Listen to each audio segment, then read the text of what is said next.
Debriefing, ici Julien pour Wrestling Football, très heureux de vous retrouver pour ce nouveau numéro du show hebdomadaire où on analyse ce qui s'est passé dans le show rouge de la WWE. Aujourd'hui pour m'accompagner, une seule personne pour changer, puisque vous avez choisi que Fabrice ne serait pas présent et c'est Sullivan qui va vous l'expliquer.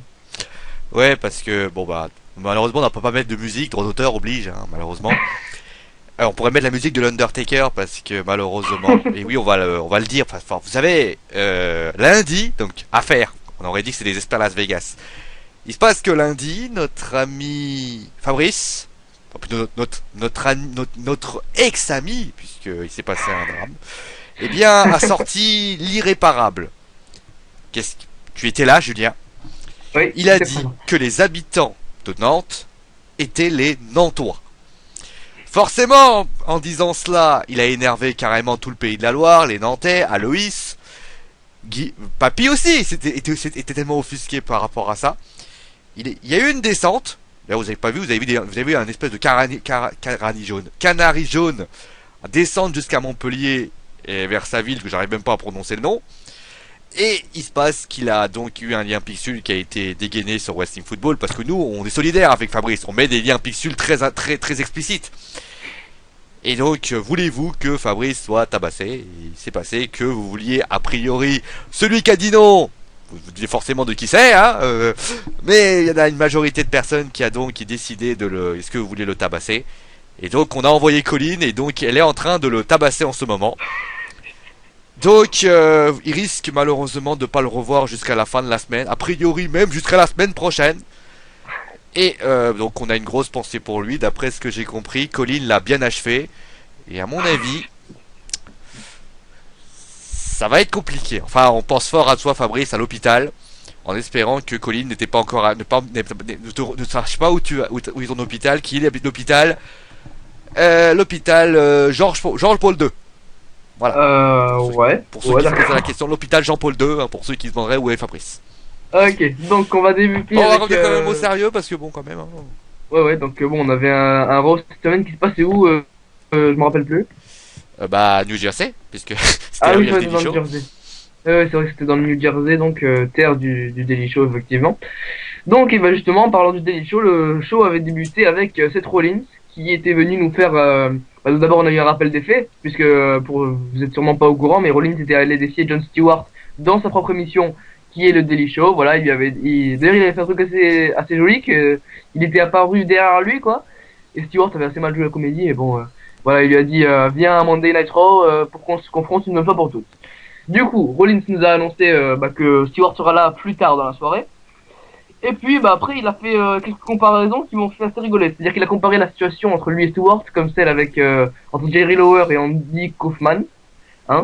Et puis donc il a été interrompu par Roman Reigns. Donc Reigns finalement on sait pas trop ce qu'il venait faire là parce que même après être descendu des gradins, il lui a dit vas-y continue, ça me fait rire. Donc après il a carrément sorti qu'il était un meilleur sportif que par exemple Michael Jordan. Donc ça c'est assez joli dans le terme métaphore également. Et puis après il a dit que je suis également meilleur que Roman Reigns et qu'il voudrait le prouver dans un match contre lui ce soir. Évidemment Roman Reigns s'est pas laissé faire, donc il a demandé à Rollins de se taire en gros, et il l'a attaqué. Donc voilà, donc évidemment une fois n'est pas coutume, Seth Rollins s'est échappé pendant que Reigns s'est occupé de ses deux gardes du corps, Noble et Mercury, et puis finalement c'est donc comme ça que s'est terminé le premier segment de la soirée. Qu'est-ce que tu en as pensé, sûr? Déjà, donc le rappel, alors c'est vrai que nous Français, Jon Stewart, je vous cache pas que je savais pas qui c'était. Pareil. Malheureusement, je ne savais pas du tout qui c'était. Et c'est vrai que le début, j'étais un petit peu mis en retrait parce que forcément, ne connaissant pas Jon Stewart, les références, également le Daily Show, je savais pas du tout. Alors le Daily Show, d'après ce que j'ai compris, c'est un équivalent un petit peu en étant moins de monde, un espèce de touche pas à mon poste. Si on peut comparer ça, voilà. Donc c'est un côté un peu humoristique. Donc j'ai trouvé ça assez sympathique. Le problème c'est comme tu sais pas qui c'est Jon Stewart, t'as l'impression de te dire ouais Jon Stewart, ouais ok. Après il a parlé de la limousine, comme quoi il venait, que c'était un bien meilleur présentateur que Jon Stewart. Donc ça augurait bien sûr ce qui allait se passer plus tard dans l'émission. Et surtout moi ce qui m'a le plus gêné, c'est même pas le... Alors on entend Roman arriver. Donc la musique avec les sifflets, parce que de toute façon Roman qui se fait pas siffler en ce moment, C'est comme John Cena, c'est quelque chose qui manque. Mais ce qui m'a le plus surpris, encore une fois, c'est le speech de Roman qui a été encore mauvais. On va encore dire qu'on tape dans l'ambulance, mais ça a été mauvais.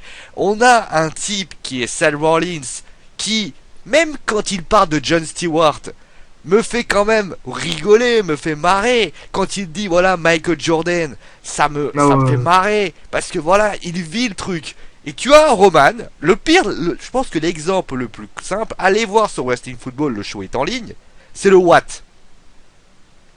Je sais pas si tu te souviens du Watt qu'a sorti Roman. Ouais, mais le Watt, il était tellement faux. On aurait dit, vous savez, dans l'émission de NRJ12 que je regarde jamais, Hollywood Girl.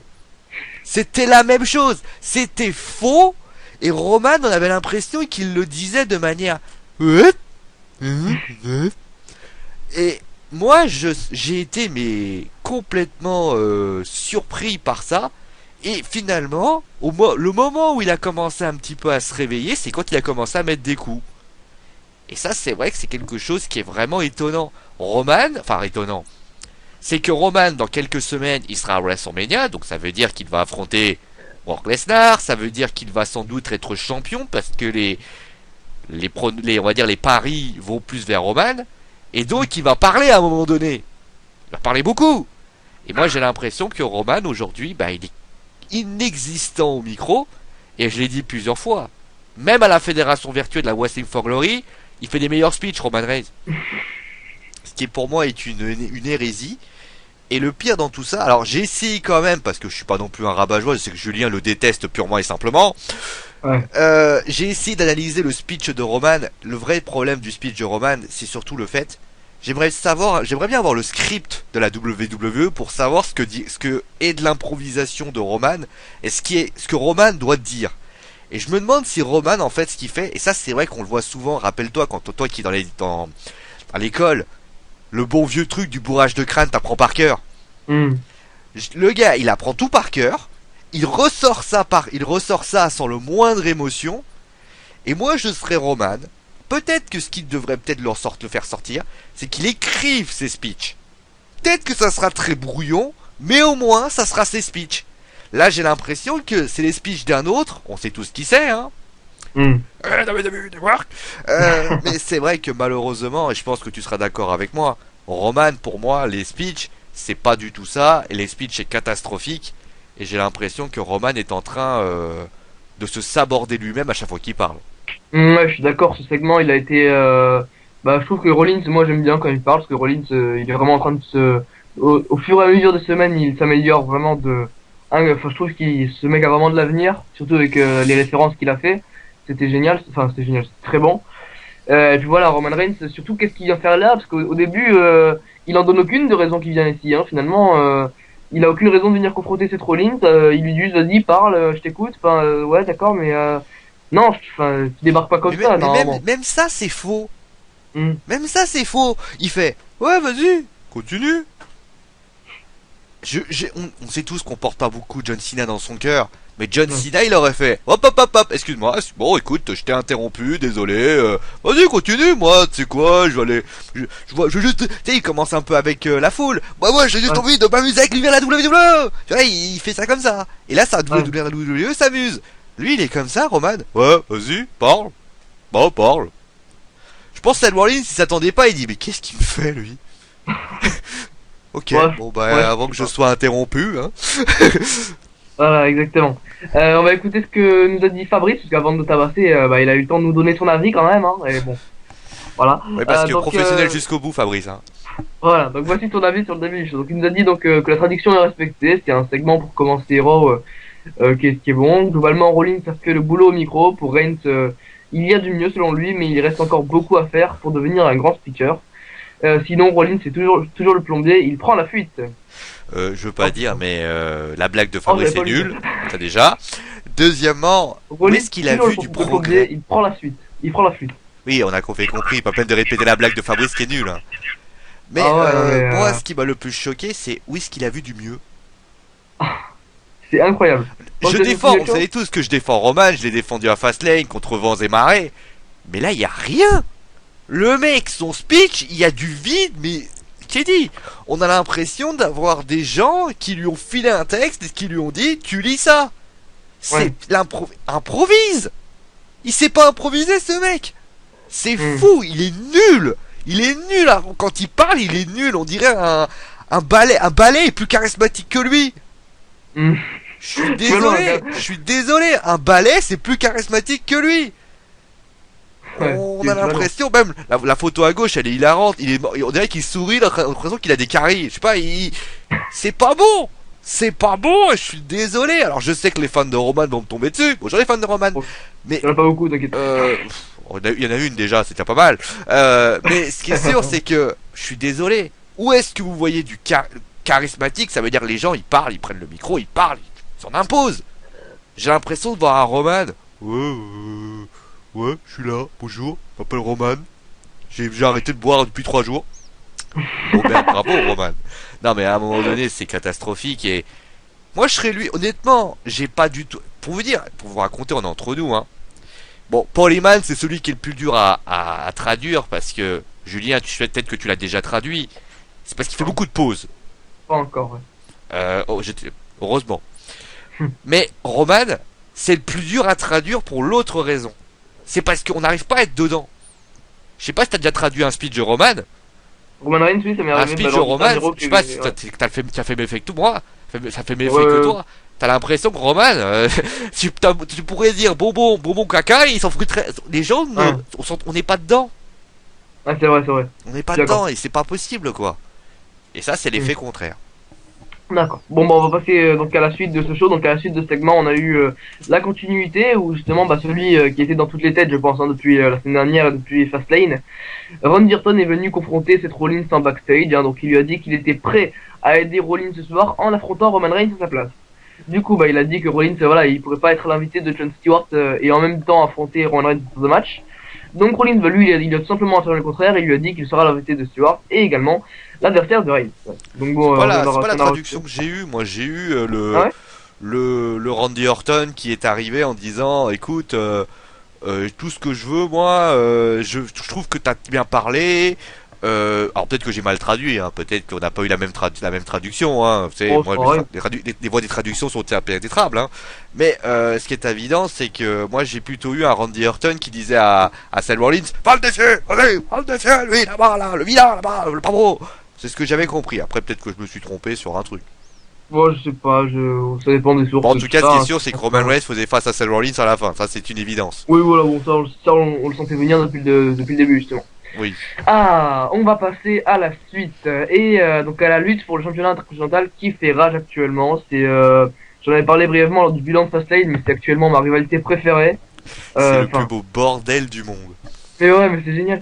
Et donc cette fois-ci on avait un match. Finalement c'était un peu le rematch de Fastlane, même si là le titre n'était pas en jeu, entre Dean Ambrose, des détenteurs du titre, et Bad News Barrett, vrai détenteur du titre. Parce qu'en fait, il y avait Dean Ambrose qui avait gardé le titre, et Bad News Barrett, qui est le vrai champion, mais qui n'avait pas le titre. Alors, il faut savoir qu'on a, il faut savoir, parce qu'il faut tout du tout, qu'il y a un dealer dans la WWE, s'appelle R-Truth. Ce mec, parce que le mec, non seulement, parce que voilà un mec qui a du charisme. Le mec, il arrive, il avance tellement doucement, on a l'impression que le mec, il est visible à 3 mètres, il prend la ceinture, il la met dans son, je sais pas savoir où il la met. Après, moi j'ai trouvé ça mais super sympa, notamment à SmackDown quand Dean Ambrose arrive, il fait ouais, ça c'est pas ta ceinture ça. Tu la veux? Tiens, vas-y, je te la donne. Je trouvais ça super sympa et honnêtement voilà. Et après Bad News Barrett a essayé de la récupérer pour la perdre à nouveau puisque R-Truth fait partie de la chercher. Et là, dans la photo de droite, vous la voyez, donc Luke Harper est arrivé derrière. Donc là, on s'est dit que Luke Harper allait lui mettre une baigne. Alors, comment il est arrivé Luke Harper, j'en sais rien. Je sais pas. Parce que, ce qui est bien d'ailleurs, c'est que les JBL et Mike Coco, ils regardent R-Truth dans du style, t'as un mec derrière toi. Et il se retourne, et en fait, Luke Harper, elle a dû dire, donne la ceinture. Et là, il lui remet la ceinture dans les mains. Luke Harper se barre. Et forcément, bah, ça distrait BNB qui forcément se dit, mais bon, putain, c'est pas possible, vous avez fini de me piquer ma ceinture, oui. Et forcément, Dean Ambrose, bah, après, il prend le Dirty Deed, 1, 2, 3, c'est QFD, comme dirait pas Delno Marco, voilà. Donc, voici ce qui s'est passé durant cette magnifique soirée, bon, de ce magnifique match. Comme tu l'as dit, ce qui est bien dans ce moment, c'est qu'à la fois, R-Truth, c'est le côté un peu comique de la bande, Ah ouais. et qui fait rire tout le monde, parce que le mec, il arrive, genre, bon, personne me voit, mais personne me voit. Prend la ceinture, il la pose, il la redonne à Luke Harper, mais c'est hilarant comment il la donne. Parce qu'il fait, tu la veux? Tiens. Donc c'est hyper hilarant. Luke Harper qui part limite, ouais, moi je pars avec ma ceinture, je pars avec ma ceinture. Tranquille. Et ça me fait penser, c'est malheureux. Alors j'espère qu'ils ne le feront pas parce que ça serait hyper dangereux. Le 24 by 24. Alors je sais pas si tu connais. Non. Alors, le 24 Hours by 24 était en fait, c'était lié au titre hardcore. Et en fait, si tu veux, c'était une clause, une stipulation, qui consistait que celui qui était champion hardcore pouvait, s'il recevait un tombé à n'importe quel moment, il perdait la ceinture. Ça veut dire, par exemple, Ah ouais. s'il y avait un arbitre, ça veut dire que par exemple, t'es en train de dormir, tu reçois un tombé, tu gagnes. Champion avec la champion. T'es en train de te brosser les dents, il se passe que, je sais pas, tu te prends le dentifrice dans la tronche, bam, tombé, fais à toi. Christian a perdu le titre hardcore, parce qu'à un moment donné, je sais plus, il s'est pris de la mousse à raser dans la tronche. Donc à un moment donné, c'était ça. Bon, après, ça a été en fait, au début, c'était marrant, et ça a été arrêté, parce qu'au bout d'un moment, ça devenait une vaste blague. T'as que, pour vous donner un exemple, vous parlez souvent des ping-pong. Dans la même soirée, il y avait parfois 6 changements de titre. Donc ça devenait pratiquement marrant, mais ça c'est vrai que c'est un peu le même concept du 24 Hours by 24 sans le changement de titre, et ça j'aime bien et je trouvais ça marrant, et en tout cas j'espère qu'ils vont continuer, même si j'ai l'impression que maintenant tout va plus se stabiliser, mais je trouve ça sympa, et honnêtement, moi je trouve que c'est la meilleure rivalité de l'année quoi, je la trouve trop marrante. Pareil, vraiment, elle est super bien parce elle est complexe, parce qu'il y a plusieurs superstars, il y en a pas que deux qui font toute la même chose, hein. T'as Arthur pour le côté comique, t'as Harper pour le côté qui fait un peu peur, hein, parce qu'il arrive derrière, tu sais pas où il était, t'as Ambrose pour le côté fou, et puis t'as Brian et Ziggler pour le côté show-off, un peu, voilà. Donc ouais, non, bien sûr, pour l'instant, elle a tous cette rivalité, j'espère qu'ils vont pas faire n'importe quoi, qu'ils vont bien la gérer, parce que c'est rare qu'on soit content, hein, ces derniers temps, vous l'avez sûrement remarqué, et ouais, là c'est vraiment bien. Voilà. Le pire c'est que c'est pas fini, hein. Il y aura encore plus tard dans la soirée, vous verrez. Alors avant de passer à la suite, on va quand même lire ce que nous a dit Fabrice à propos de ce match. Donc il nous a dit donc comme dirait FN Lutte, c'est un site d'actualité, le titre intercontinental tourne autant qu'une prostituée à Tijuana. Joli. Faut savoir qu'il y a un type, pour vous dire ça, il y a un type dans le forum de FN Lutte qui a trouvé ça scandaleux qu'on parlait de prostituée de Tijuana. Oh, humour. H-U-M-O-U-R. Hein? Donc, un coup pour R-Truth, puis pour Ambrose, ensuite Harper. On en oublierait même qui est le champion. Sinon, match banal. Donc voilà. Bah après, le problème, c'est que l'action était surtout à l'extérieur qu'à l'intérieur. Exactement. Donc, finalement, c'est un peu le syndrome Mizdow. C'est-à-dire que voilà, on s'intéresse surtout à ce qui se passe à l'extérieur de ring plutôt à ce qui se passe à l'intérieur. C'est ça. Et d'ailleurs, je suis très fort parce que je trouvais comment dire, une transition. Quelque chose pour merci. Une transition du feu de Dieu. Le mot, transition. Non, j'ai trouvé une transition du feu de Dieu parce que justement le segment qui a suivi c'était le Miz et Mizdow, parce que rappelez-vous à SmackDown, le Miz avait empêché Damien Mizdow de tourner un spot publicitaire et il avait tourné sa place. Du coup, le Miz là, il avait réuni quelques superstars du roster dans une pièce pour leur montrer le spot publicitaire. Alors avant que le Miz le montre, Mizdow a essayé de l'avertir, il lui a dit non Miz, attends Miz, et finalement Miz ne l'a pas écouté évidemment comme d'habitude, et il a lancé la vidéo, et puis dans cette vidéo il s'agit qu'en fait c'était des moments pas très, qui mettaient pas en valeur le Miz, pas du tout même. Ah bah pas du tout, parce que il y a des vieux en chier comme on dit hein. Exactement. Et au final, donc le Miz, après le spot diffusé, j'ai adoré, c'est là que tu vois quand même le talent d'acteur du Miz qui est très très bon. Il a fait what et tout, c'est quoi ça? Tout le roster se fout de sa gueule, et puis le Miz, par frustration, a foutu une claque à Mizdow. Et c'est là pour la première fois je crois que c'est la première fois que ça arrive, que Mizdow a voulu riposter, on l'a vu avec des yeux très méchants, hein, c'est-à-dire qu'il a vraiment voulu lui faire la misère, il était à deux doigts de riposter, mais le Miz a su trouver les mots entre guillemets et l'a menacé évidemment de le renvoyer parce que sans le Mizdow n'est rien. Bah, c'était un segment assez sympa, j'ai trouvé, hein, et toi? Ah, moi je trouvais ça marrant. Hmm. C'est vrai qu'après la petite provocation, on sent que Miss Down va exploser. Ouais, Quand, ça je sais pas, mais ça va exploser. ouais. Et quand ça va exploser, ça va être du bon quoi. Mais je pense Ah qu'ils ouais. vont attendre le bon vieux WrestleMania et ça va être le moment où tout le public va exploser avec eux et ça va être un grand moment. En tout cas, moi j'espère que honnêtement, on a pour ainsi dire, je vais pas dire la grande rivalité, mais je trouve que Miss Down joue très bien son rôle. En plus, la publicité, franchement, elle est tout trouvée. Et Ouais. c'est vrai que Miss Down, bah, il est bon. Le Miz, il est bon. Et ce qui est bien d'ailleurs, c'est qu'il y a personne pour les déranger. Et ça, c'est plutôt sympathique. Effectivement, après, espérons que ce soit pas, entre guillemets, camouflé dans le André the Giant Battle au Royal Match, mais je pense pas. Donc, Fabrice, juste rapidement, lui, il m'a dit pauvre Miz, ça arrive à tout le monde ce genre de problème, sinon c'est sans la fin. Le Miz out. Voilà, on va donc passer à la suite où c'était, ah bah oui, un segment, finalement, il y Donc a si pas ça grand chose arrive à à tout dire, le mais. monde, ça veut dire que Fabrice, ça lui est déjà arrivé. Ah bah ça, on va pas savoir, hein. Ah non, mais il l'a dit, hein. Donc Fabrice, en plus de se faire tabasser, en plus il a des problèmes gastriques. Ouais. Je Donc, plains son entourage. donc après on a eu le segment avec Bray Wyatt qui était un segment assez incroyable n'empêche malgré le fait que finalement il n'y avait pas grand chose de nouveau. Donc voilà, Bray Wyatt était simplement encore une fois là pour appeler l'Undertaker, hein, comme vous savez, comme il le fait depuis Fastlane, voilà, qu'il veut l'affronter à WrestleMania. Et puis il y avait un cercueil en bois derrière lui, le même. Et puis Bray Wyatt a commencé à le couvrir d'essence. Enfin, je pense que c'était de l'essence après, bon, ça devrait pas être ça. Enfin bon, on sait pas ce qu'ils ont En fait la tout cas, il lui a WWE. mis le feu. En tout cas, il l'a Voilà. il l'a brûlé. Il est reparti en parole et puis voilà, après il a allumé une allumette et il a foutu le feu au truc. Alors malgré le fait que finalement sur le fond il n'y ait pas grand chose, sur la forme c'était quand même hyper impressionnant. Il manque peut-être pour moi, enfin non, dans Bray Wyatt que j'attends parce que il a clairement fait comprendre qu'il voulait être un petit peu ce nouvel Undertaker et Ouais. brûler surtout tout ce que représentait l'Undertaker en lui-même.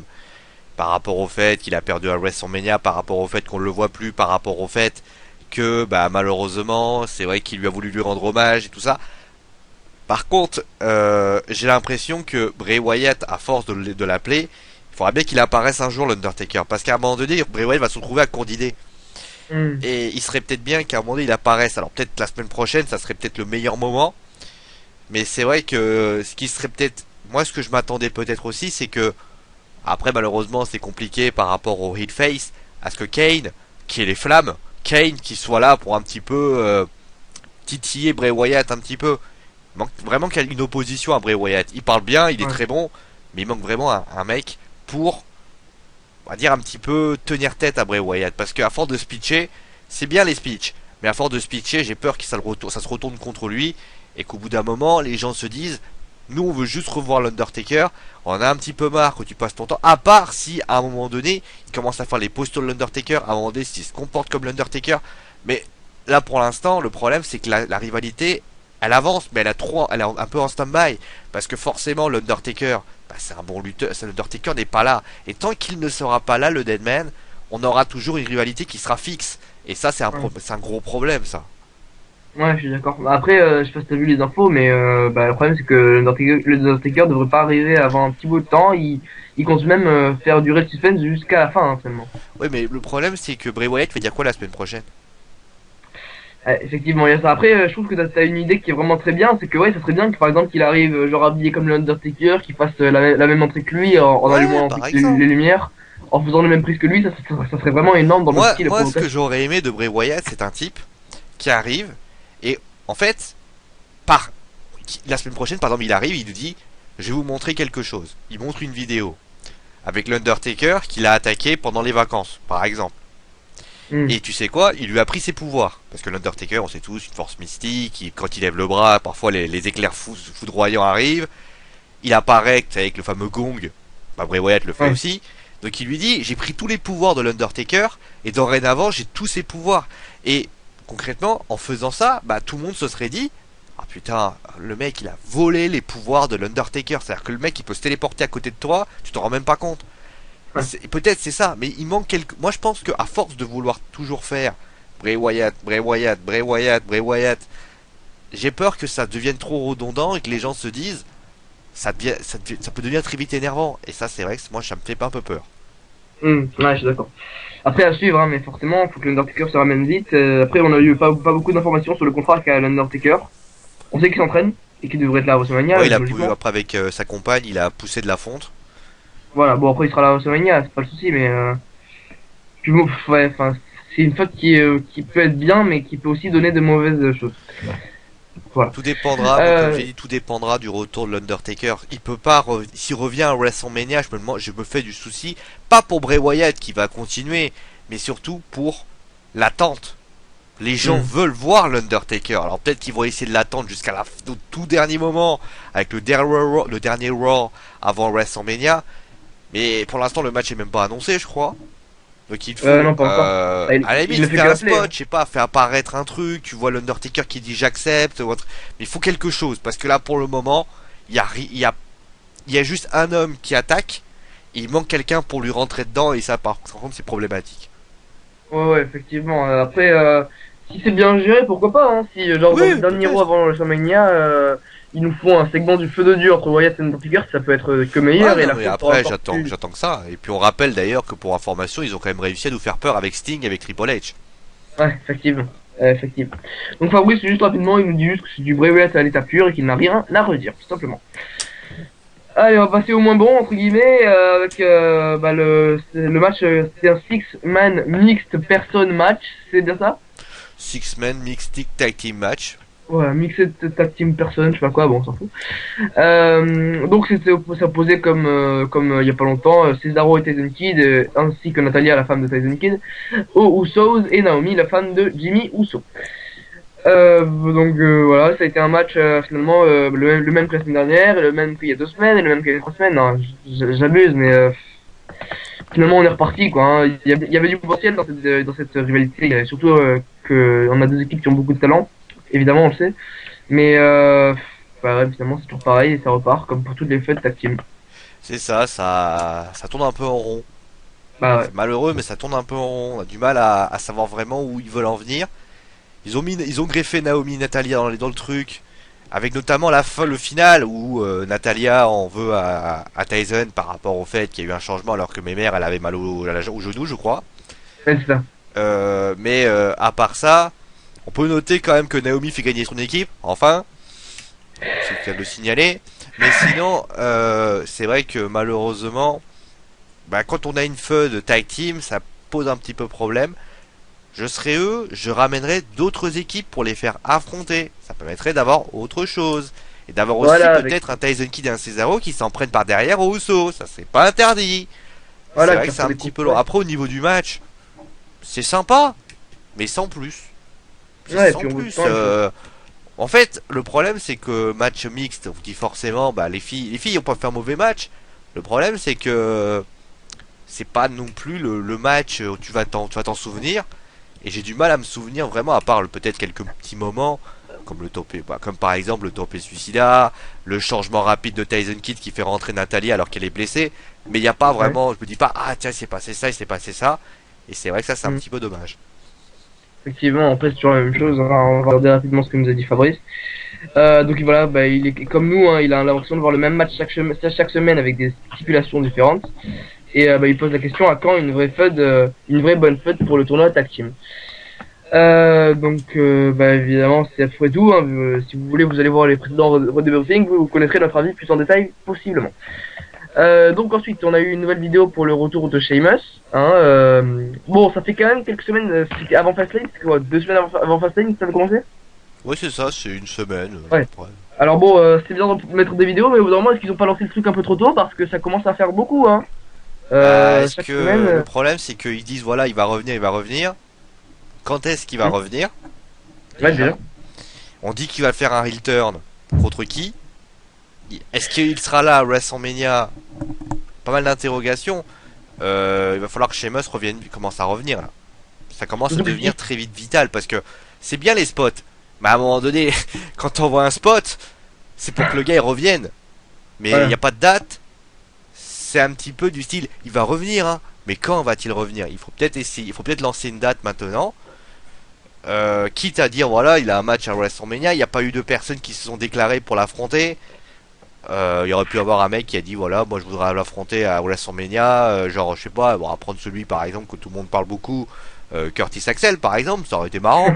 Curtis Axel Ouais. contre Sheamus, ou alors je sais pas, des personnes ou par exemple Miss Down ou le Miz qui veut dire voilà, moi je le Miz, moi je veux me farcir ou autre chose. Pour l'instant, c'est vrai que ça manque un petit peu de, il manque quelque chose. Surtout que ouais, son potentiel adversaire, c'était le Daniel Bryan, on en avait parlé. Sauf que Daniel Bryan, ça me paraît quasiment sûr maintenant qu'il va partir dans le ladder match avec tout le reste à WrestleMania pour le titre intercontinental. Donc ouais, qu'est-ce qui va se passer pour Sheamus, qu'est-ce qui va lui arriver, donc c'est à suivre, hein, on verra ça dans les prochaines semaines. Ah, après on a eu un segment que franchement j'ai trouvé très très bon. Vraiment il a été excellent, c'est le segment avec John Cena, à la base il était tout seul. Donc c'est John Cena qui était arrivé sur le ring pour nous prouver qu'il méritait son rematch pour le titre US à WrestleMania comme la semaine dernière. Donc voilà, il nous a affirmé, bon, comme d'habitude, hein, il veut être le premier à battre Rousseff, il veut lever le titre US à WrestleMania. Il a dit que Rousseff était un homme intelligent et tout, hein, qu'il voulait faire un truc pour lui. Et donc du coup, il a dit que si Rousseff refuse sa proposition, il souhaite participer à la Andre the Giant Battle Royale. Ce qui n'a pas plu à une personne, c'est simplement l'une des principales dirigeante de la WWE, Stephanie McMahon, qui est venue interrompre. Elle lui a dit tout simplement qu'elle refusait que Justina participe à la Battle Royale. Elle a appuyé sur le fait que son palmarès parle pour lui. Elle a également, comment dire, elle lui a également parlé des souvenirs d'enfance qu'elle avait, Stéphanie, avec Hulk Hogan, André le avec Géant. André le Géant, André le Géant, en plus c'est un français, hein, avec André le Géant, comme quoi c'était un homme incroyable et que John Cena ne méritait pas de l'honorer dans ce match. Bon, en même temps, je trouve ça un petit peu hypocrite parce que quand tu vois les personnes qui y participent, Darren Young, Adam Rose, enfin C'est ouais. surtout qu'elle a dit, il faut maintenant, on a le droit, maintenant il faut même plus demander pour participer à la bataille royale. Voilà, là, bon, enfin, voilà, là n'est pas la question. Et donc voilà, après elle lui a également dit que malgré les... Ah oui voilà, elle lui a dit est-ce que tu crois que la WWE tient juste sur tes épaules? Elle lui a dit Hogan, Hart, Austin, tous ceux-là sont partis mais la WWE tient toujours.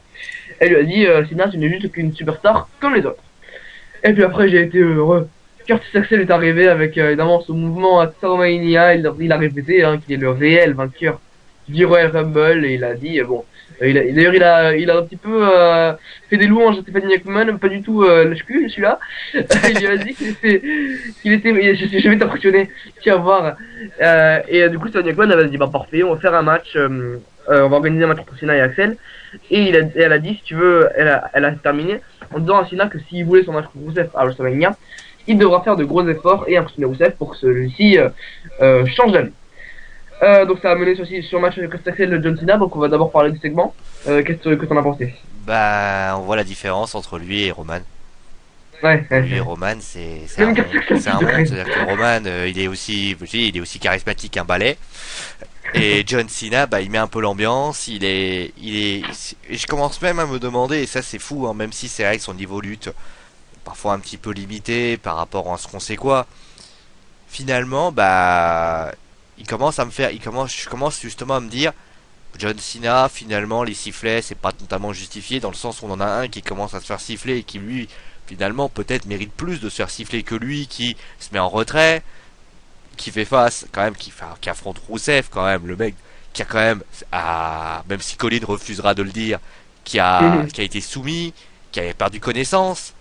Et quand on s'appelle John Cena, en général, à une époque, on disait que John Cena n'avait même pas le droit de se faire perdre connaissance.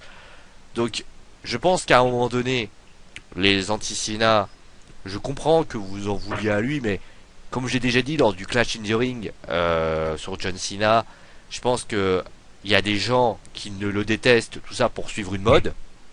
Ouais. Et ces gens-là, moi j'estime que j'ai aucun respect pour eux, parce que suivre une mode, si demain t'aimes pas un tel, parce que, prenons un exemple, tu n'aimes pas Roman Reigns, mais c'est pas parce que t'as suivi une mode, c'est parce que tu l'aimes pas.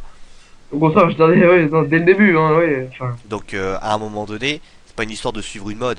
Mais en tout cas, moi ce qui me fait dire, c'est que John, il a quelque chose que Roman n'aura peut-être jamais, enfin j'espère pas parce que sincèrement, c'est qu'il a un talent micro exceptionnel.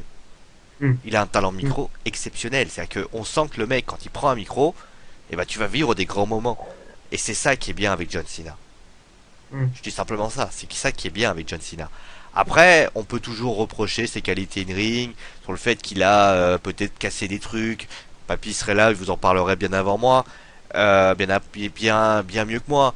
Mais à un moment donné, moi je commence à me dire, John Cena, bah, à une époque, bah, il aurait cassé du Rousseff, il aurait cassé. Là, il est en train, bien de montrer ses. Il est en train de montrer autre chose. Et s'il y a encore des gens qui commencent un petit peu à critiquer John Cena, je dis pas que John Cena, il a pas que des qualités. Hein, je suis pas en train de tourner ma veste, mais je suis en train de me dire, à une époque, on aurait tous été là, on aurait tous été surpris. Moi, je pense qu'en ce moment, il est en train de peut-être de changer de caractère. Et si demain Rousseff avait été battu par Ryback avant, on dirait pas John Cena va briser la série d'invincibilité, tout le monde s'en foutrait royalement. Ouais, En tout cas, effectivement. niveau micro, pour moi, le speech, il est excellent. Stéphanie fait un travail magnifique aussi. Mais ça, Stéphanie, de toute Ouais, façon, c'est très bien. Curtis et Axel est pas Curtis. mal aussi parce qu'il passe pour Ah le ouais. gars, voilà. Hashtag, et surtout, ça ne se. Le public a d'ailleurs scandé le nom de Curtis Axel, faut quand même le dire. Ouais, ah ouais, Hashtag c'était AxelMania. énorme. Donc ça veut dire que très clairement, il y a ce qu'il faut, il y a les ingrédients qu'il faut pour. Il y avait ce qu'il fallait pour sortir vraiment quelque chose de bien. Après, j'ai bien peur que finalement, malgré toutes les menaces de Stéphanie et tout, bah, je pense que, sauf énorme surprise, on aura bien Cena contre Rousseff à WrestleMania. Et j'ai bien peur surtout que Curtis Axel n'ait entre guillemets rien de plus que Bah, bah, un sa main place dans event, la il a Battle perdu Royale. contre Fandango. Et, Curtis Axel. ouais, en plus. Donc à un moment Ouais, donné, si tu veux vraiment, alors je sais pas ce qu'essaie de faire la WWE, mais à un moment donné, quand tu oh, perds contre Fandango, après WrestleMania, ça sera terminé. Je pense qu'il va aller dans la Battle Royale. Peut-être qu'il ira un peu loin, qu'il sera pas aligné dès le début, tu vois, qu'il sera dans les cinq ouais, six c'est derniers. ça. Mais ça me m'étonnerait qu'il la gagne et ça me m'étonnerait qu'il fasse mieux que ça, quoi. Enfin bon, on verra. Hein, Ah, si ça peut jamais être on la peut bonne avoir de bonnes surprise de la surprises. soirée, mais moi j'y crois pas une Ah ouais, seconde. Hein. ah ouais, ça serait énorme, putain, Curtis Axel, WrestleMania. Ah là là. Enfin bon, donc finalement, donc ça a abouti sur le match sur ce Curtis Axel John Cena que venait de décider Stephen Jackman. Donc le match, bah, très rapidement, ça a été tout simplement un scotch match. Hein. Cena n'a pas subi un seul coup, je crois. Et bah, tout Bah, deux simplement, voilà, minutes. il a... Ouais, voilà, ça a duré 2 minutes. Il a fait l'étude adjustment, il a fait le CF. Alors juste avant, j'avais oublié, Curtis Axel a été énorme hein, dans ses imitations de Hulk Hogan. Hein. En arrachant le t-shirt, en faisant les mêmes mouvements de foule, tu sais. Ah, c'était énorme ça. Ça, honnêtement, j'ai adoré. Hein. Kurt Axel, il a vraiment prouvé qu'il avait vraiment lui aussi. Ça aussi, c'est du charisme. Hein. Ah, c'est Et ça, ouais, franchement, c'est. Certains diront oui, il parodie, mais je rappellerai qu'il y a un Miss Down qui parodiait LeBron James, alors tu veux te dire, hein. Non, ouais, c'est vrai il effectivement. y a du talent, il y a du talent du côté de Curtis. Je pense que papa doit pas être très, d'avoir le gène de papa qui doit pas être très loin. Hmm. Mais c'est vrai que encore une fois, on va encore dire, mais Curtis Axel qui vient d'une famille de lutteurs quand même, fils d'eux et petit-fils d'eux lutteurs, et bah Ouais, lui il montre beaucoup de qualité. C'est dommage qu'il ait perdu en moins de 2 minutes. Mais ouais c'est d'un vrai. côté, c'était pour mettre en avant John Cena. Ah, c'est Et sûr. après c'était un squash match. Bon, après faut voir ce que l'avenir lui réserve, mais j'espère en tout cas que ça sera pas non plus que cela. En tout cas, John Cena. Bah, il a gagné rapidement, c'est anecdotique, hein, sa victoire est anecdotique.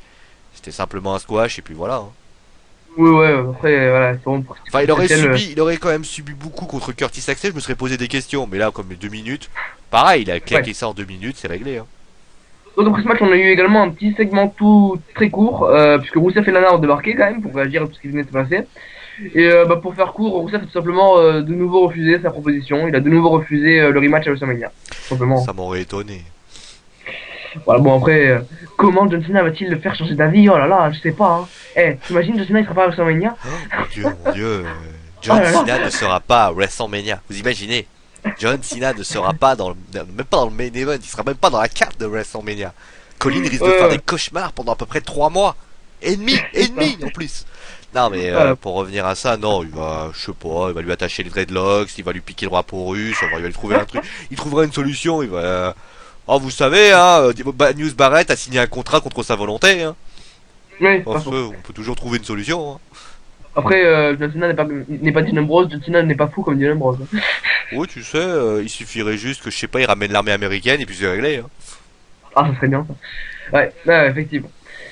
Donc, on a eu... ah, excuse-moi, j'ai failli oublier l'homme qui est en train de se faire tabasser. Hein. Donc, la vie de Fabrice sur ce segment. Euh, donc, avec de grands points d'exclamation, j'ai pas envie de gueuler comme lui. Hein. Non, Quoi, non, ça ne sera non, pas merci. WrestleMania. Je t'aime beaucoup, mais là, non, faut pas déconner. Alors après, Papy peut respirer, le Marine ne prendra pas la streak du Russe. Ah non, j'avais zappé, ce n'est que des plans pour mieux booker Sina. Alors sinon, au micro, on avait des choses intéressantes. L'idée de dire que Sina n'est pas important change un peu de d'habitude. Franchement, Je m'attendais pas à un segment de ce genre. Voilà. À noter que Cena est toujours présent en fin de première heure, serait-ce pour garder les fans devant la télé. Puis également, il nous a donné son avis pour le match, Axel contre Cena. Alors, voilà. Hashtag AxelMania. Voilà. Hashtag AxelMania perd encore. Cependant, il a du spot. Et même si Cena a dominé et a rien foutu d'autre dans le match, je trouve que cela dommage. Et cela colle avec le momentum de Axel. Voilà. Cela doit donc nous mener à un nouveau segment dans la soirée. Hein. C'est vrai que c'était une soirée riche en segments, entre parenthèses. Hein. Ah bah, sacrément, on peut dire que je me suis amusé. Hein. Ouais, voilà, effectivement, vraiment, c'est vraiment que même moi en regardant le show, c'est rare qu'il y en ait autant. Puis cette fois-ci, donc c'était Triple H qui était venu sur le ring pour, un peu à l'image de Bray Wyatt, continuer à faire une feud tout seul. Donc il nous a dit, qu'à Fastlane, il a tout offert à Sting, voilà, les DVD, tout ça, vous êtes au courant. Et que Sting a pris la mauvaise décision face à la mauvaise personne, que pour lui, Sting c'est le dernier rempart de la WWE, que le dernier vestige de la fédération de Ted Turner. Et puis ensuite, il a demandé à Booker T, le commentateur américain qui remplace Jerry Lawler depuis quelques semaines, de venir sur le ring et il lui a demandé son avis sur la question. Et puis également, il lui a dit qu'il pourrait répéter ce qu'il a dit un petit peu avant qu'il avait entendu. Donc Booker T, lui, il a dit que personne ne pouvait contrôler Sting. Il a dit que Ric Flair, la NWO, Rick Bischoff, toutes ces personnes à la WWE ont également essayé et n'ont finalement pas réussi. Et que malgré tous les pouvoirs que peut avoir Hunter, il n'y arrivera pas. Finalement, Hunter a remercié Booker T. Et puis, là, à la surprise générale, il lui a dit t'es viré. Tout simplement, il lui a dit t'es viré. Il faut savoir que, parce que les gens ont dû se demander, mais comment c'est possible, aux États-Unis, tu as le droit de virer n'importe qui à n'importe quel moment. Donc t'arrives, tu dis t'es viré quoi. Il n'y a pas le code du travail comme en France où il y a un préavis, des choses comme ça. T'es viré quoi. Donc faut savoir ça parce que les gens se demandent souvent mais comment tu peux virer un mec comme ça. Aux États-Unis, tu peux virer un mec te plaît pas, tu peux le virer à n'importe quel moment quoi. Exactement. Ou le tabasser comme Fabrice. Voilà, donc Booker T a commencé à aller vers la table des commentateurs, il a pris ses affaires, il a commencé simplement à s'en aller sur la rampe. Et puis Triple H l'a arrêté. Il lui a dit non, c'est pas vraiment viré. Il a dit c'est juste un exemple de ma théorie. Et puis après il a fait quelque chose d'assez impressionnant, un petit peu en haussant la voix, tu sais, en gueulant un petit peu. Et ça, je trouve que c'est une des forces de Hunter dans ses speeches. Il lui a dit voilà, c'est juste pour prouver ma théorie, c'est moi qui contrôle tout et à WrestleMania, je mettrai fin à la courte carrière de Sting à la WWE. Donc voilà, n'empêche Booker T, il a trouvé ça très marrant, n'empêche, hein. C'est-à-dire que ouais, t'es viré, mais en fait non, t'es pas viré, c'est juste un exemple. Super, merci, je peux te dire que le mec il a dû passer, il a dû avoir le sang qui a dû faire 10 tours à un moment donné. Donc on sait tous que c'est scripté bien évidemment, donc il était au courant. Ouais. Mais à un moment donné, il a dû se dire putain, mais alors moi je suis viré, alors moi j'ai rien compris. Je dis après pour ce qui s'agit du speech en lui-même, Hunter c'est bien.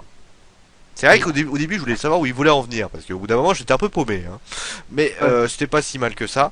Le Yo Fires bien placé mais limite un peu juste derrière dire ça merci pour ton avis mais au fait t'es viré.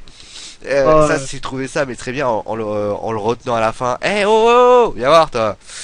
C'est un petit peu genre je fais ce que je veux avec toi, je peux te dégager, je peux te garder, tu fais gaffe à ce que tu dis. Et puis après Booker T, j'ai trouvé après il a parlé de son expérience à la WCW, qui est une expérience, il a connu Sting, il a affronté Sting, forcément c'était celui qui le connaissait mieux.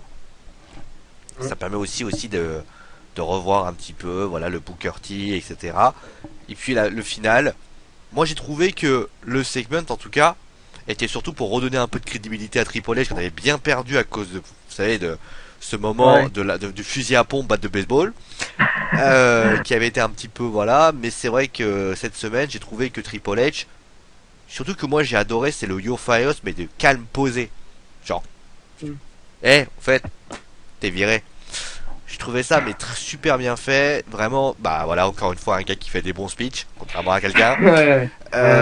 Booker T il speech bien, bon après il a donné son expérience et j'ai trouvé aussi que JBL et Michael Cole ont super bien joué leur rôle. Le regard de Michael Cole du style de dire mais c'est quoi ce bordel, mais voilà. Et après le regard de Triple H qui dit écoute t'inquiète, tu fais du bon taf, etc. Et le retour, d'ailleurs c'est juste après parce qu'on a eu juste après on a Booker T qui, je crois que c'est pendant un match, Michael Cole qui regarde Booker T, vite il est complètement liquide. Il est en train de Ouais, se c'est dire, vraiment putain, mais c'est quoi ce bordel? Et on l'a eu plus, à un moment donné, moi j'ai trouvé que c'était bien joué aussi. Vraiment un segment qui prouve simplement que Triple H, il est là pour contrôler et que même Sting est capable d'être contrôlé malgré ce qu'on pense. Ouais, effectivement. Non, c'est un beau segment, je trouve, dans l'ensemble. Ouais, c'est un bon speech, j'ai Ouais. bien aimé. Ouais. Donc, Fabrice, ce qu'il en a pensé. Donc, selon lui, Hunter nous a fait une très bonne promo. Rien de transcendant non plus, mais le message est clair, il a du pouvoir. L'idée de renvoyer Booker T était du jamais vu et ça m'a plu. Je ne vais pas m'attarder dessus, mais Hunter a fait le boulot pour mettre en avant la Fed sans Sting. Ouais, voilà. Donc, comme on le disait, faire une Fed tout seul, c'est quand même possible et bah, on a des personnes qui le Bah, font très bien. la différence, bah, Actuellement. c'est ça, c'est que Sting, lui, il est pas là, mais Triple Ouais. H, lui, il est capable de gérer son truc tranquille, comme si de rien n'était. Il fait sa vie, quoi, Triple H. Et là, la Ouais. différence, elle est là. Contrairement à un qui arrive même pas à gérer lui-même. Ah bah ça va être, il Ouais. va être habillé pour l'hiver, hein, je peux vous dire, hein, même pour le printemps, hein, je peux vous dire. Non mais c'est vrai que bon, je suis déçu quoi. Alors, Voilà. Bon. on va passer enfin un match, hein, j'ai envie de dire. C'est vrai attends, je regarde rapidement. Il y a eu un, C'est vrai qu'il n'y a pas eu deux, gros beaucoup, trois. c'est vrai qu'il n'y a pas eu énormément de matchs. Hein. Il y a eu 6 matchs dans la soirée. Hmm. 6 matchs, c'est pas énorme, hein. Et si on enlève intercontinental, ça fait que 4. Enfin bref, justement, en parlant de titre, Nikki Bella défendait sa ceinture, un petit peu à surprise générale, parce que bah, il y avait rien de prévu ni rien, mais voilà, ça nous a été annoncé comme ça. Nikki Bella défendait sa ceinture contre Paige, donc dans un nouveau match revanche de Fastlane. Donc bon, c'était un match encore une fois banal, malheureusement, qui n'a pas été bon. Je pense que tu es d'accord avec moi. Il était mieux que Fastlane. Tu me diras c'était pas dur. Ouais, oui. Après on va dire que oui, il y a peut-être eu, on va dire plus après il y a peut-être eu un Mélo un peu plus prononcé où Page a été plus là. Hmm. Après c'est vrai que le match a pas été très long non plus, donc malheureusement Ouais, bon après, il était très difficile vraiment de se faire une opinion d'un match aussi court. voilà. Et puis bah, surtout ce qui nous intéresse, c'est ce qui s'est passé après le match, parce que bon, donc finalement le match est terminé avec une disqualification causée par Brie qui a attaqué Paige pendant qu'elle faisait le PTO, je crois. Ouais. Ouais, voilà. Et du coup, Nikki a conservé la ceinture. Et puis après le match, les deux Bella, les sœurs Bella, ont voulu continuer à attaquer à Paige. Et puis là, surprise, puisque AJ Lee est revenu. Et oui, AJ Lee a effectué son retour en débardeur blanc. Voilà. Avec écrit Stewart, si Et tu veux vraiment être précis. stay weird, ouais, voilà, c'est-à-dire reste bizarre. Et donc elle a attaqué donc les Bellas, elle a sauvé sa frenemies Paige, comme elle devrait s'appeler dans le temps. Et puis donc finalement Paige et Eddie ont eu quelques sourires complices, on va dire, et c'est comme ça que c'est terminé. Donc le retour de AJ, surprise, on s'y attendait pas, même si on savait que ça devait plus tarder. Qu'est-ce que t'en penses?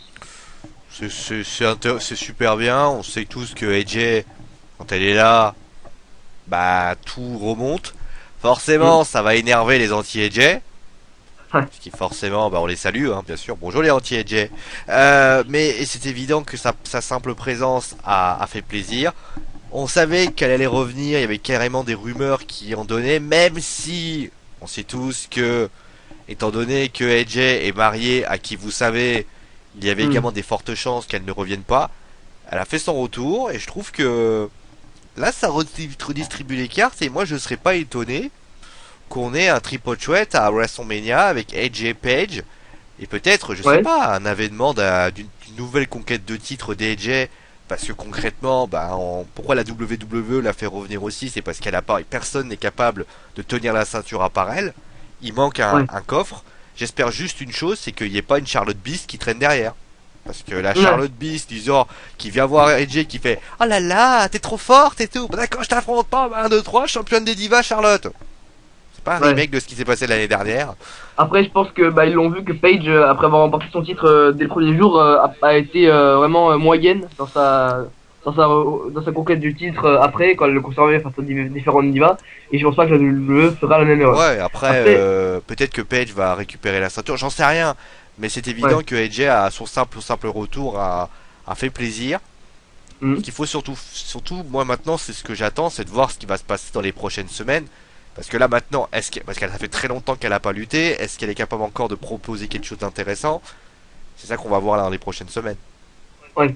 Après, est-ce que ça aurait pas tourné un Fatal 4-Way avec Brie Bella? Parce que franchement, Brie Bella, j'ai de la peine pour elle. Hein. Ça Bah, fait, si tu veux, Brie Bella est aussi charismatique qu'un manche à balai en ce moment. Donc après, oui, non, mais ce comme que je veux d'ailleurs dire, c'est l'autre que qui est aussi charismatique qu'un manche à balai. Mais donc ça fait deux manches à balai d'ailleurs dans l'équipe. Donc il pourrait y avoir le balai, une équipe qui s'appellerait les manches à balai. Mais bon, plaisanterie mise à part, pour l'instant, Brie Bella, elle a pas elle a pas les qualités, elle a pas les capacités, elle a pas le charisme pour Hmm. y aller. C'est quoi la dernière victoire de Brie Bella à la WWE? Qu'est-ce non, qu'elle a je sais apporté? Elle a pas. rien du tout Ouais. apporté, pour ainsi dire. En ce moment, même d'autres divas sont plus charismatiques qu'elle. Donc à un moment donné, non, entre guillemets, pour ainsi dire, Brie Bella essaye de devenir entre guillemets une espèce de Lay Cool entre guillemets, avec une Nikki Bella qui est la Michelle McCool et Layla qui traîne, Brie Bella qui serait la Layla un petit peu peau de vache. Le problème c'est que Brie Bella est plus charismatique qu'une étagère, donc finalement ça passe pas. Non. Oh, t'es méchant quand même, hein. Non, non, je suis réaliste, comme diraient certains. Bah, en ce Bon, moment, bref. il y a un homme qui se fait agresser par Colin. Voilà. Eh ben tiens, en parlant de cet homme, donc ce qu'il a porté sur ce match est le retour de AJ. On a eu un peu mieux que Fastlane, donc il est du même victoire, mais ça reste insuffisant. Seul gros moment, le retour de la Crazy Chick qui roule toujours aussi bien son popotin et a toujours Ça un m'étonne faciès, pas qu'il ait vu ça. et a toujours un faciès assez charismatique. Et surtout ses coups de font toujours aussi mal. D'ailleurs, le segment backstage après est cool. AJ me vendra toujours du rêve au micro. Mais si elle pouvait arrêter de cheaper, oula, ça va pas faire plaisir à Alexis. Entre deux phrases, ce serait bien. Sinon, Comment Paige ça, son il y en niveau a une qui a micro, osé piquer la catchphrase de ma compagne? carrément. Ça va se Et fighter puis, demain. Enfin, bah, Anissi va aller fight, va aller tabasser Fabrice. eh ben, dis donc, Enfin, deux fans sur lui, pauvre. non, je suis pas d'accord. Bon, Anissi, elle tabassera pas, tabassera pas. On va envoyer le lamentin. On va envoyer le lamentin. Voilà. Alors, pour terminer, sinon Page, son niveau micro serait amélioré, même s'il est potable selon lui. Oh, bon, Page, je le sens pas au micro, ça va. Oui, c'est sympa. Et puis, bah, Paige, elle a un truc qui est sympa. Enfin, après, ça, c'est ça. C'est qu'elle a un accent anglais qui est sympathique. Ouais, Peut-être d'accord. pas un accent anglais qui, pour ainsi dire, hey, I was mais sinon, je trouve ça sympa. Je trouve ça sympa. Et... Après, franchement, si demain on a Paige contre AJ à WrestleMania, moi je signe tout de suite. Hein. Ça peut être un Euh, énorme match. oui, mais n'est pas la mémoire courte, rappelle-toi, c'est Meurflamme. Oui, mais on est à nouvelle. Paige, on est tous unanimes ici pour dire que Paige a fait des progrès, même si à Fastlane ça a été une catastrophe. Ouais, Si on peut imaginer, alors après il faudrait que Nikki perde la ceinture, ce qui est pas demain la déjà. veille. Mais Paige contre AJ à WrestleMania, on sait ce que peut avoir Takeover et d'autres lutteuses de NXT. Si on proposait ça à NXT, les gens signeraient tout de suite. Ouais, bien Donc sûr. là je dis pas que, voilà, je dis sur le papier c'est pas mauvais. Ouais, bien sûr. Sur le papier c'est pas mauvais. C'est surtout faut savoir lier entre guillemets la qualité de ring. Après Paige, est-ce qu'elle a la possibilité de pouvoir tenir à WrestleMania? En tout cas moi je le pense et je le souhaite. En tout cas, Ouais. après, si elle nous sort un match de dingue, je pense que tout le monde dira Paige, c'est la lutteuse numéro 1. Après, ça. Ouais, d'autant plus que du coup, ça va être le premier match à WrestleMania de la jeune anglaise. Ah, Donc, j'avais pas c'est pensé à vrai. ça quand j'ai vu mon explication. Mais oui, ça peut être possible, hein. Ouais, c'est son premier match à WrestleMania, donc elle va devoir assurer grave. Bah, On va dis-toi passer que à ce show. là, tu vas quand même chuter devant 70 000 personnes, quasi. Enfin, plus, allez, 80 000 Voilà. sur 90 000 personnes. Voilà. Tu vas Donc avoir on les va passer à la chocottes, toi. suite. On va passer à la suite avec, bah, devinez quoi, encore un segment, hein, évidemment, une fois le bagotem, où cette fois-ci, donc c'était le Daily Show, qui donc était finalement présenté par Seth Rollins. Donc Seth Rollins nous a encore une fois rappelé ce qui s'est passé entre lui et Stewart, on va pas le redire. Donc il a dit, donc il a appelé John Stewart sur le ring. Finalement, bah, il a mis un peu, il s'est fait attendre, il n'arrivait pas. Bah, c'est présenté alors à sortir quelques phrases où il se moquait de lui. D'ailleurs sur l'écran, comment dire, sur l'écran qu'il avait mis derrière lui, il y avait une tête Stewart avec une tête un peu débile et des points d'interrogation. Et puis finalement, C'est vrai en et plus. puis, ouais. Et puis finalement Stewart s'est ramené et est monté sur le ring avec Rollins. Il s'est un peu moqué de sa coupe de cheveux d'ailleurs, et puis il a Ouais, appuyé il sur a le fait. comparé la coupe de Rollins à celle de Lady Gaga. Voilà. Et puis il lui a dit qu'il méritait pas la mettre, tout simplement. Il lui a dit qu'il méritait pas du coup qu'il méritait pas également le titre mondial, ça va de soi. Et après il a cité des grands noms du catch, hein. Il a dit que des personnes comme Sammartino, Bruno Sammartino, Mick Foley ou Stone Cold Steve Austin ont mérité leur succès, contrairement à lui. Il a également voulu prouver à Rollins que l'autorité va se moquer de ces derniers et qu'ils en avaient rien à faire de lui finalement. Donc ça a énervé vraiment, ça a beaucoup énervé le Golden Boy, qui a voulu s'en prendre à Jon Stewart. Hein. Il a commencé avec la GMD Security à s'approcher vraiment de manière très menaçante de l'animateur. Et puis devinez qui s'est ramené. Randy Orton, hein, sa musique a sonné dans l'arène et puis il est arrivé finalement bon. On pouvait deviner sa pensée, hein, il levait les bras, il disait ah, mec qu'est-ce que tu fais, ça sert à rien, c'est un animateur. Voilà, je pense ce qu'il voulait dire. Hein. Et du coup, John Stewart en a profité pour mettre un joli coup de pied dans les castagnettes de Rollins. En fait, Hein, il a fait ce que Colin fait en ce moment à Fabrice. voilà. Décidément, Rollins en ce moment, il a beaucoup d'affaires avec son service 3 pièces. Enfin bon. Et puis, J'ai pensé comme toi en le commentant, pour te dire. Rollins qui a commencé à s'accroupir contre la table Ouais, il du. s'est pas coupé la table devant Jon Stewart, hein, je vous rassure. Non, non. Il s'est un petit peu allongé par douleur. Et puis, John Stewart en a profité pour lui mettre un dernier coup de pied. Donc finalement, John Stewart est parti en courant après, hein, et il est entré en backstage à peu près en même temps que Randy Orton. Et puis Rollins finalement c'est de nouveau retrouvé embarrassé finalement par les événements qui venaient de se produire. Ce Daily Show rapidement, qu'est-ce qu'on va l'imposer. J'ai bien aimé. Je trouvais ça rigolo. Ouais. Alors après, oui, comme toujours, nous on comprend pas tout ça, nous les Français. Ouais.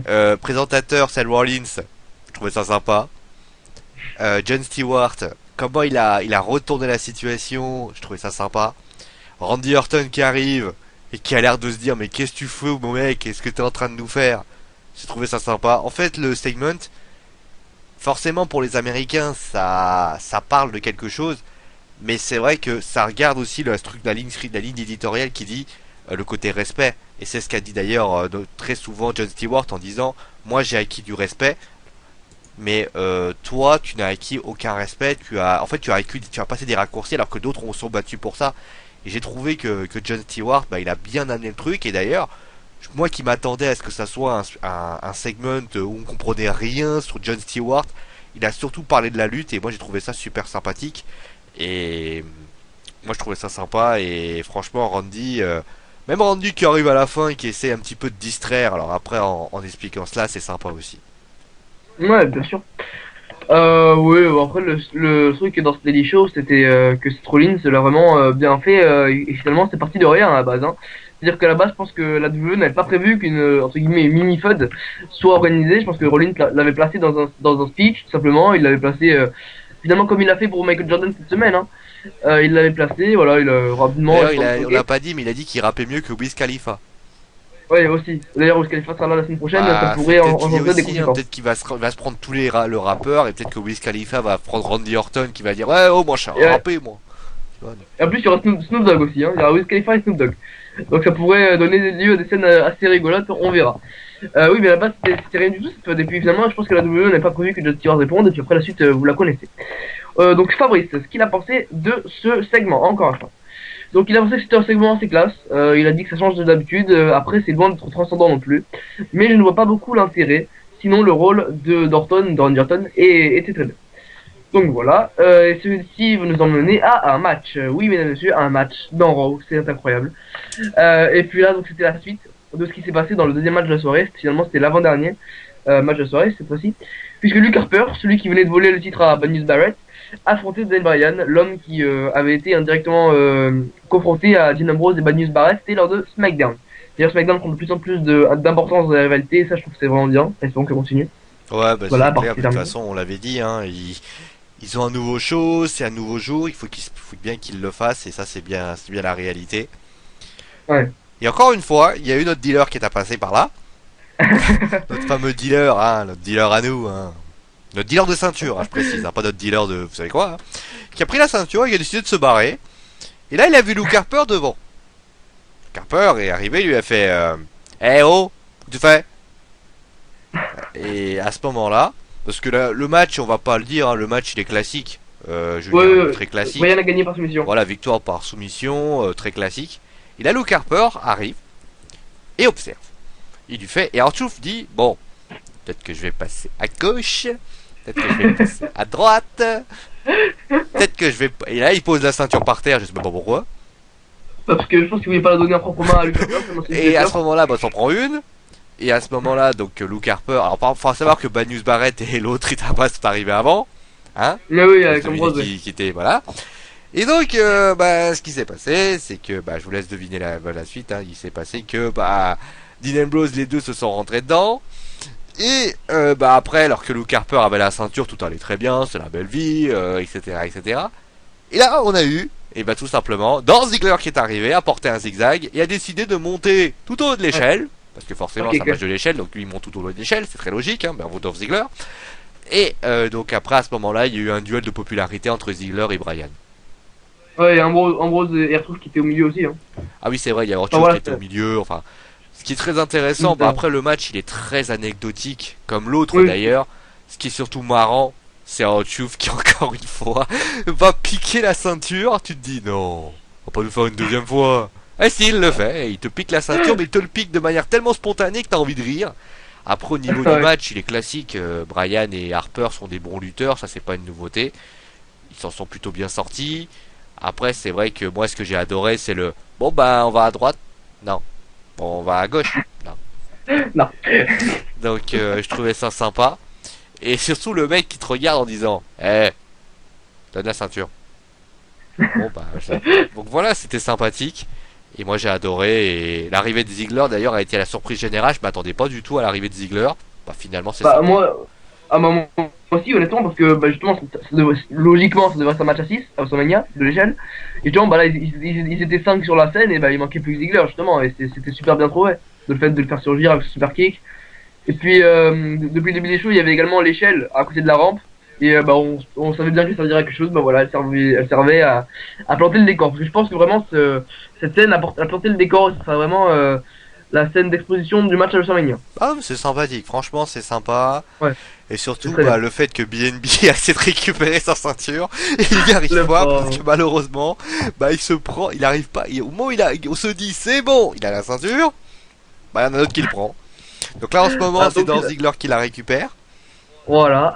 Donc, SmackDown Bati l'a récupéré. donc c'est Dolph Ziggler Suspense. qui l'a désormais.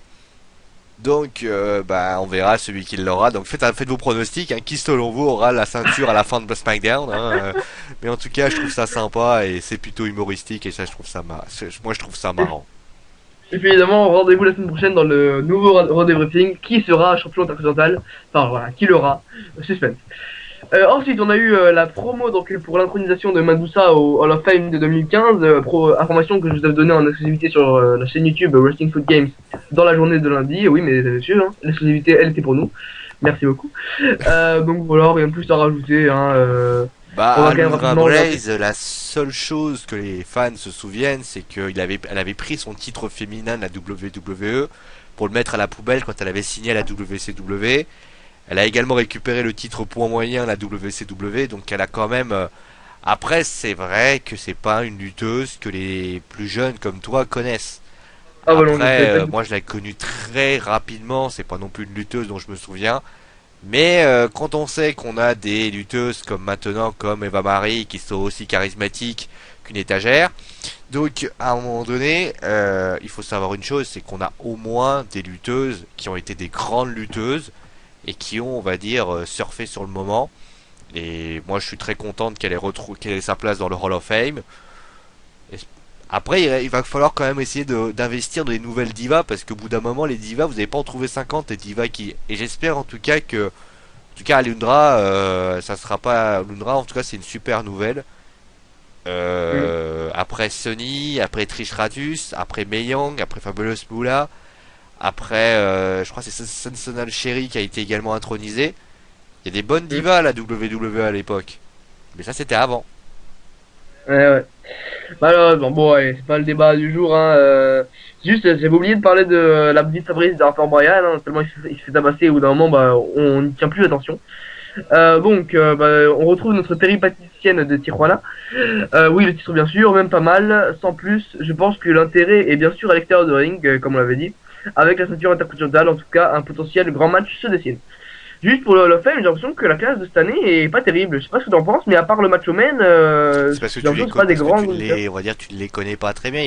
Si je me souviens bien, il y a Arnold Schwarzenegger. Ouais, Il y a, la tag team de débile. après, il y a les Bushwhackers. Voilà, la tag team débile, voilà. Ouais, ils ont été champions par équipe bon nombre de fois, les Bushwhackers. Enfin, Julien, ça, si tu les Ouais, mais connais pas, que ça veut dire que tu. j'ai vu leur vidéo Après, il y a quand même d'introduction. Rikishi. Rikishi qui a été. Faut quand même Oui. rappeler une chose, c'est que Rikishi a quand même été poussé du haut d'une cage du Hell in a Cell par l'Undertaker. Il Oui, a eu effectivement. également, c'est vraiment les Rikishi, c'est une famille samoane, c'est vraiment une Rikishi, il est très très populaire. Moi, je l'aime beaucoup. En tout cas, moi, j'ai toujours adoré Rikishi. Après, le Macho Man, c'est surtout le Macho Man, c'était, comment dire, c'était tellement inespéré Ouais, parce qu'on sait que lui et Vince, c'était la guerre. ouais. Par rapport au fait que le Macho Man est parti à la WCW, que Vince McMahon ne l'a pas du tout accepté. Et après, il faut le dire une chose, c'est qu'il y a une pétition qui circule, je crois, pour l'intronisation du British Bulldog. Oui. Davey Boy Smith, le fils de, enfin le père de D.H. Smith.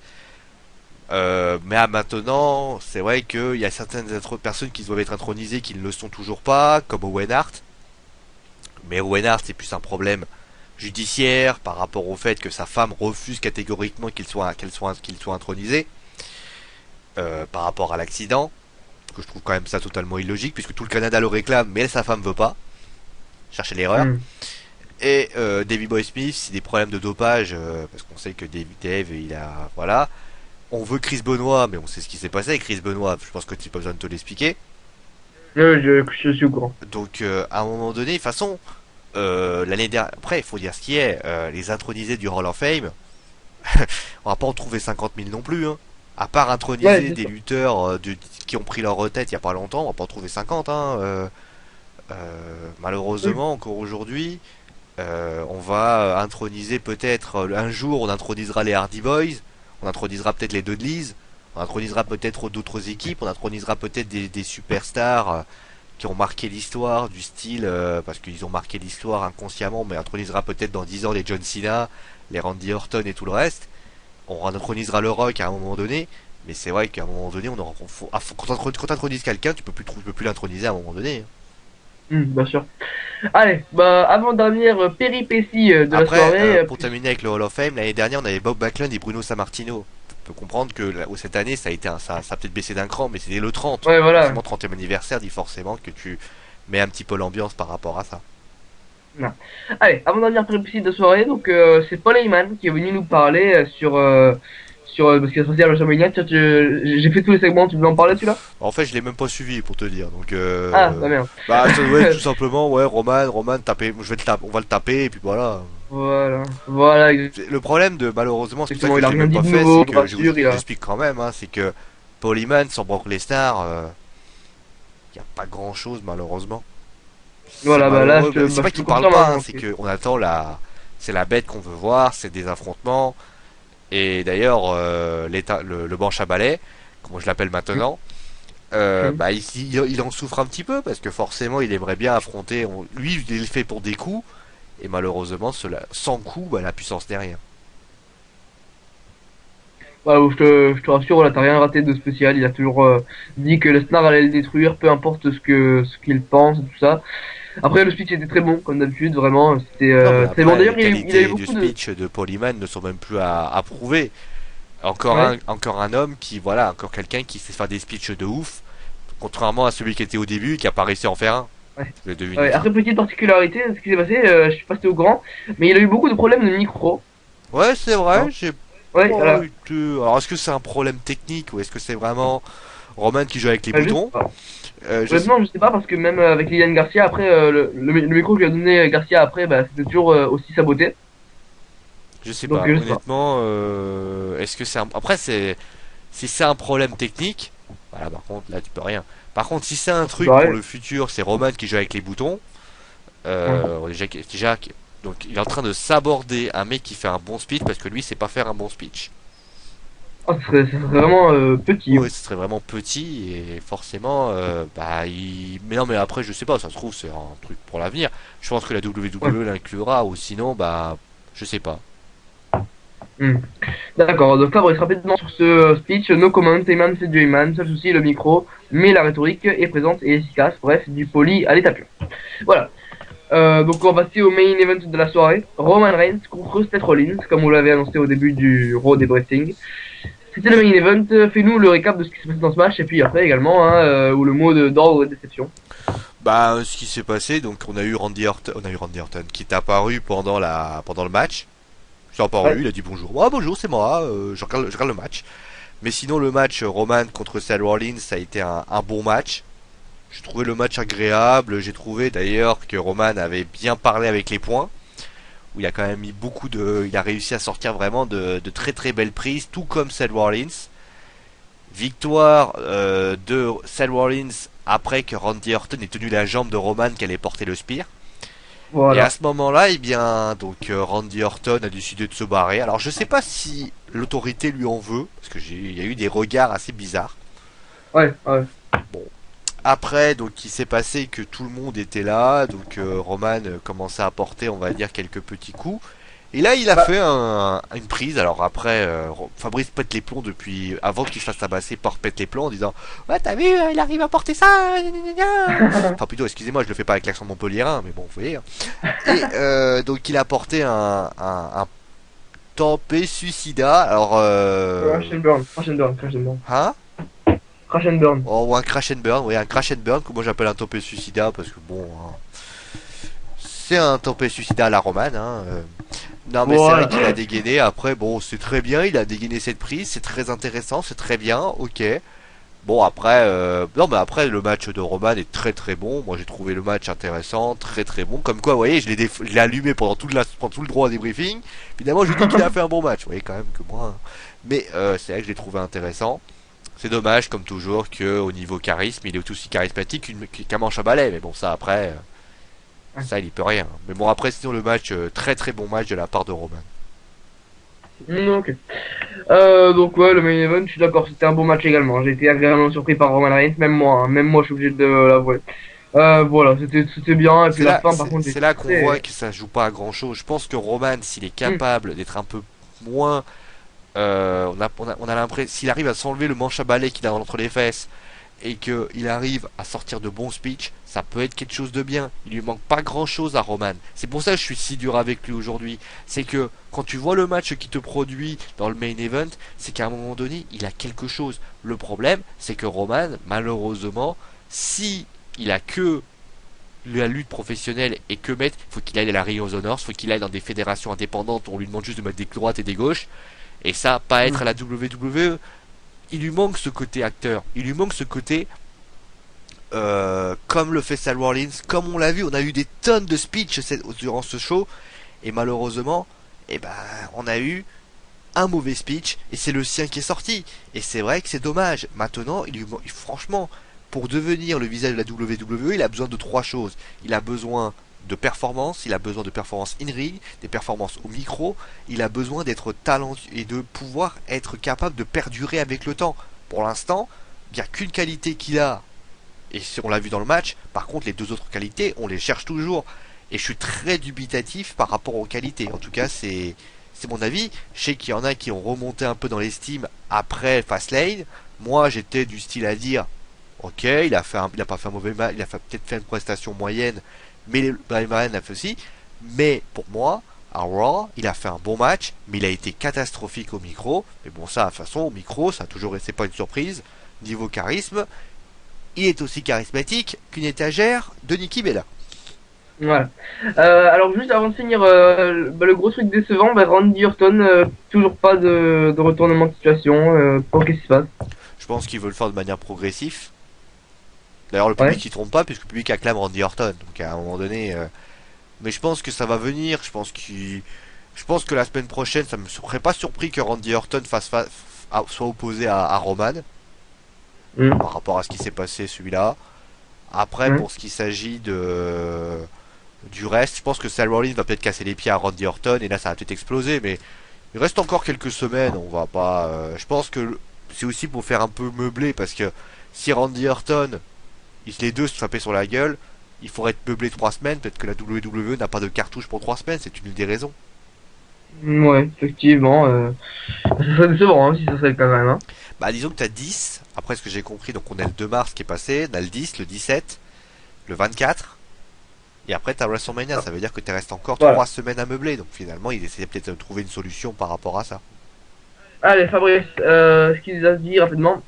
Eh ben tiens, Julien va me haïr, mais Roman s'améliore. Roman prouve qu'il peut faire mieux, ça reste insuffisant, mais il faut le signaler quand même.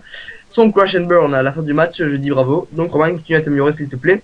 Je commence à me dire que c'est pas foutu pour toi. Ouais, bon, ça va, hein. Même moi je l'avoue que Roman Reigns a fait un bon match. Ça va, si Après, il même faut moi pas je le non dis, plus, hein. faut pas tirer non plus la bouteille de champagne en disant que c'est Roman. Roman, il est devenu le nouveau Seth Rollins, ça, faut pas déconner non plus. Ouais, C'est ouais. bien, mais il manque ce qu'il a dans la bouche. Faut qu'il parle, faut qu'il sache parler.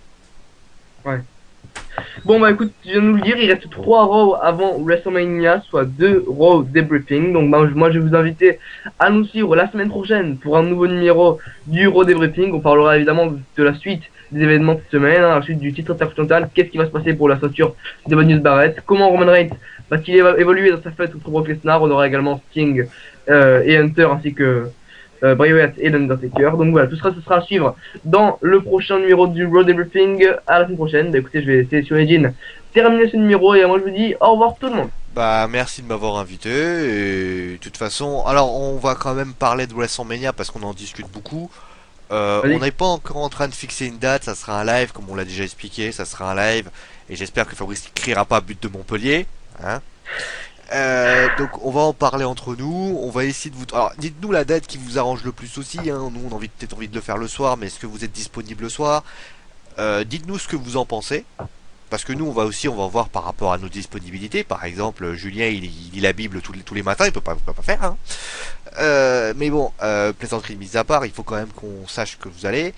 On aura sans doute la plupart des gens de l'équipe, c'est-à-dire Oui. toi, moi, Fabrice, s'il est pas mort, Toi, Fabrice, s'il est toi. pas tabassé, s'il est encore capable de parler après ce qu'il vient de prendre.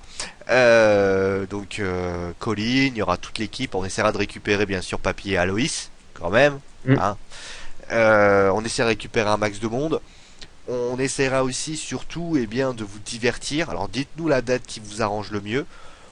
On essaiera de se coincer une date.